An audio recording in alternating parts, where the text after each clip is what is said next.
The next pendant I'm going to be making will have an opal in it, but I'm going to show how to do it in encapsulation in a piece of tubing. And this is a Gilson opal, and the one I'm going to be using is this emerald colored one that is round, probably about a 5 millimeter. And this is how probably most of the people do encapsulations with opals. I've got a piece of tubing here, kind of medium wall.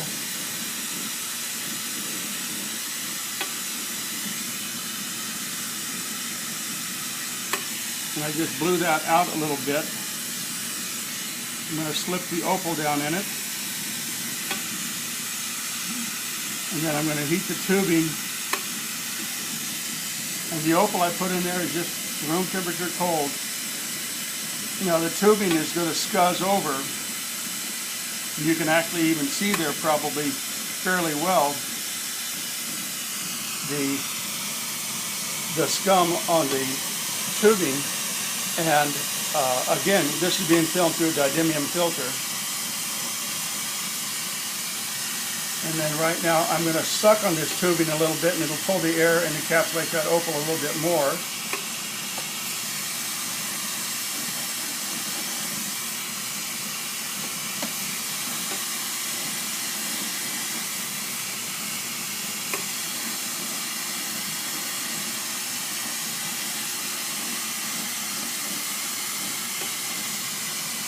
And there's a microscopic little strand of air that's still attached to that opal.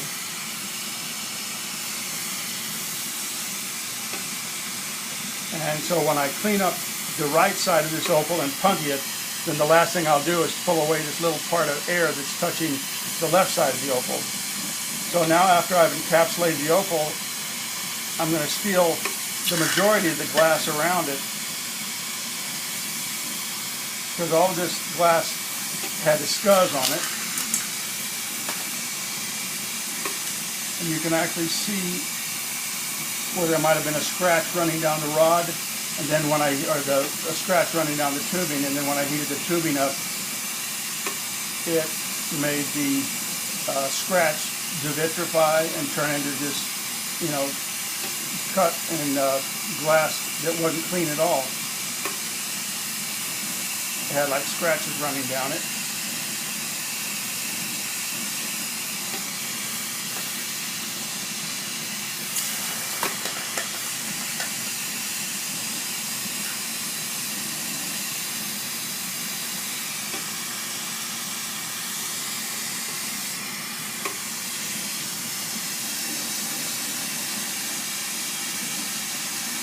And then I'm going to burn off the tubing here,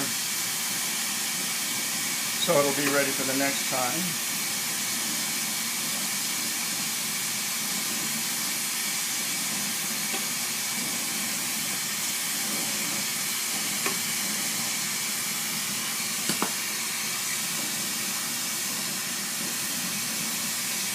And you can actually see in here a little air bubble that's right up on the top of that opal.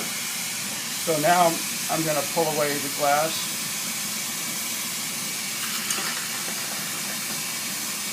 And work down on getting that little air bubble out of there.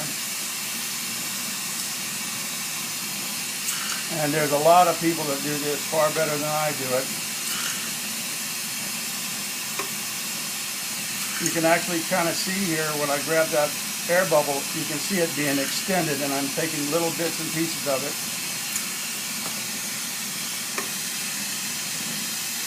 At the end here, I go in with a rod, and it's easier to seal it that way.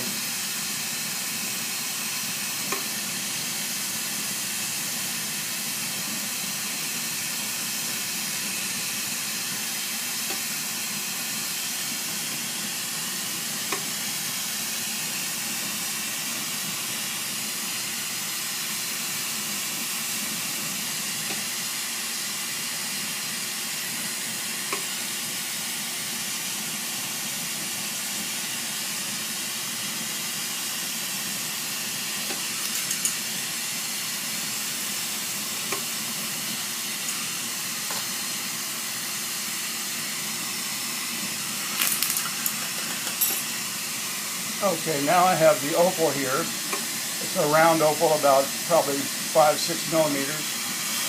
And now I'm going to make a gather of glass here and then plunge this into the opal to encapsulate it.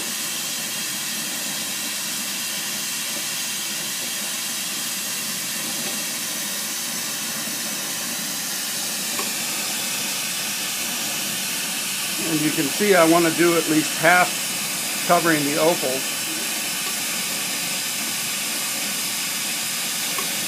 And you should be able to get a fairly good look at this because I'm filming it through a titanium filter.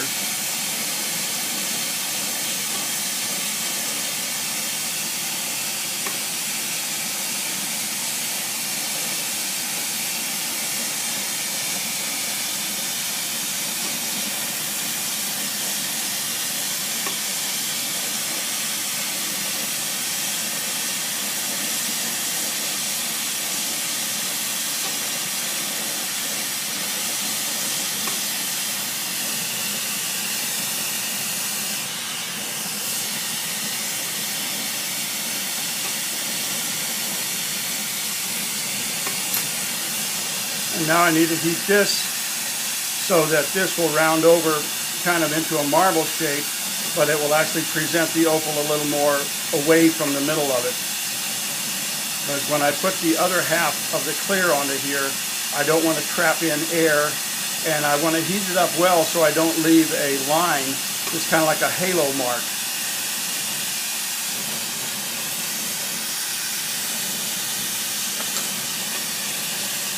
This is actually doing very well here.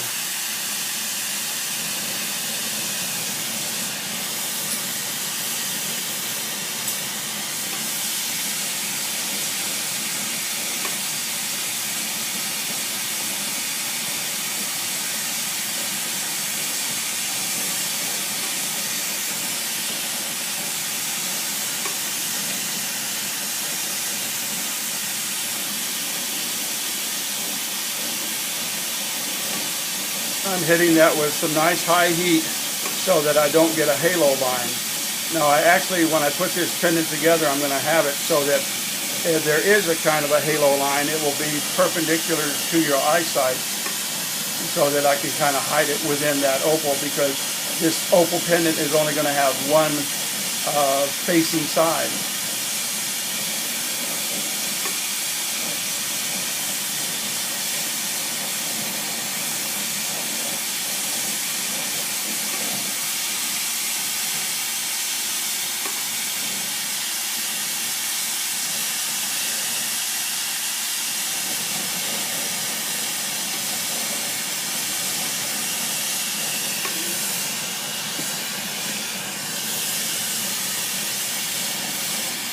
And now I'm just making the gather glass a little bit bigger.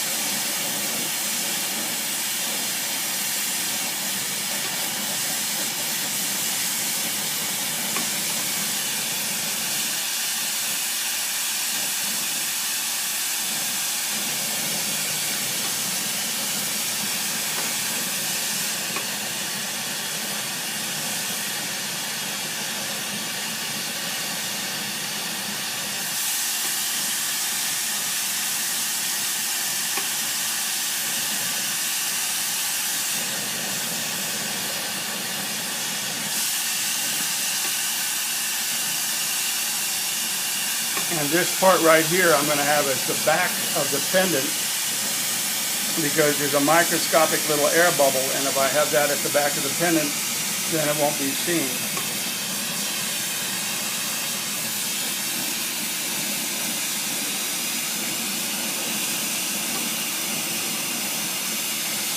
Now I'm going to round this off into a marble.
This will be flattened a little bit.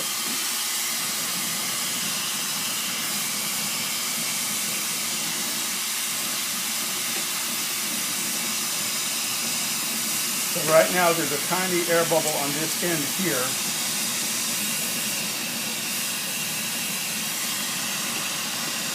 And I'm going to take off this larger punty, and then I'm going to put the gathered glass on it. That will become the hook.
I can see that little air bubble still in there on one side. So now I'm going to add the gathered glass on the top of this.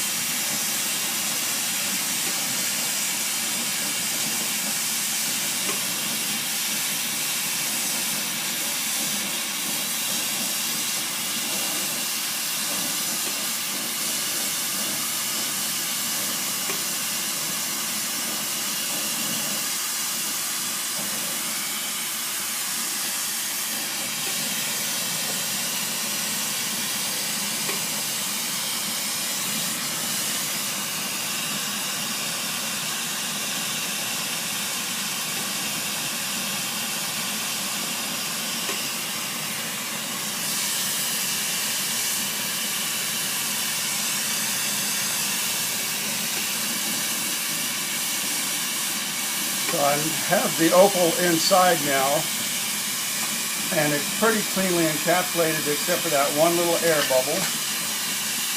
And you're always going to get some kind of a little air bubble in there, pretty much if you're me. A lot of people can do this without a bubble at all. So now I'm going to find, right now the bubble is on this side here.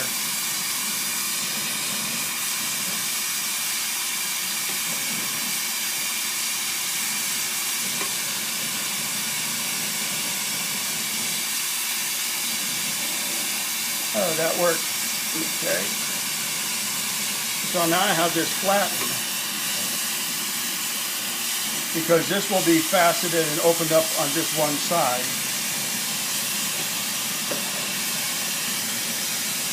And you can see the little air bubble facing you there. So I'm going to put a dot on the other side. Is where I'm going to have my window. This will be the back side like this. So this will be what you're looking at here. So I'm going to put a dot as a reference as to which is the good side to carve the window in. I can see the little air bubble on the back of this, but not from here. So now I put a dot on this side.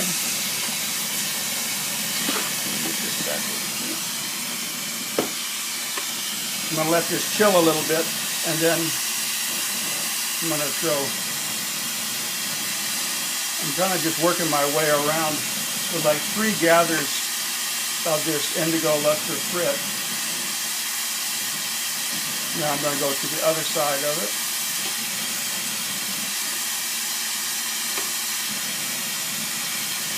But that little dot gives you a clue as to which window is the good side.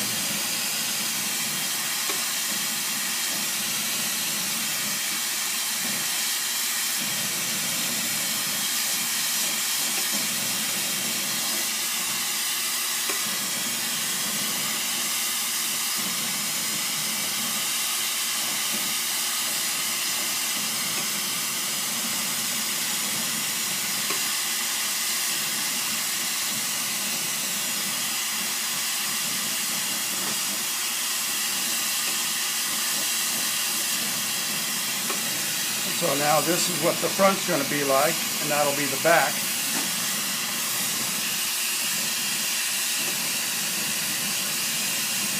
I'm going to line it up so that it's linear.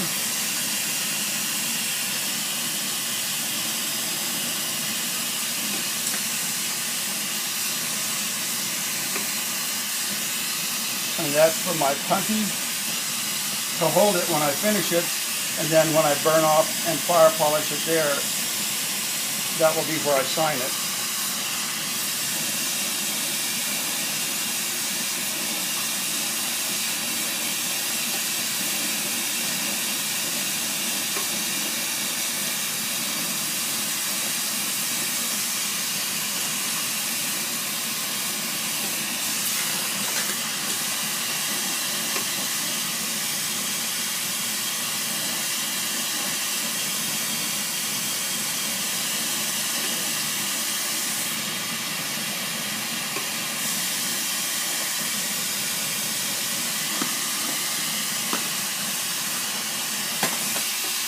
And then again, this little handy tool here, heat that up.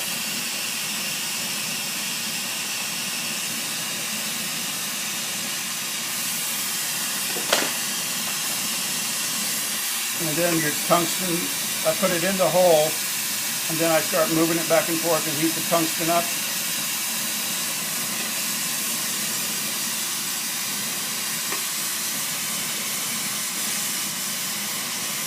Make sure you have really good ventilation, because the fume coming off that tungsten is not good.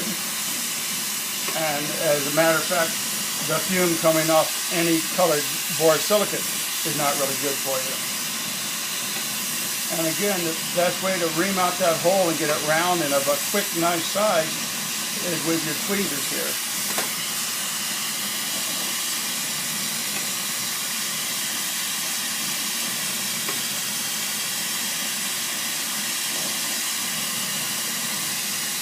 So now the dot right there is going to tell me which side to carve into.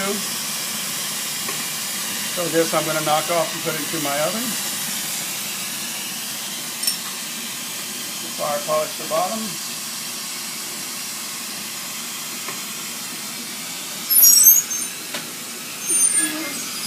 That's that.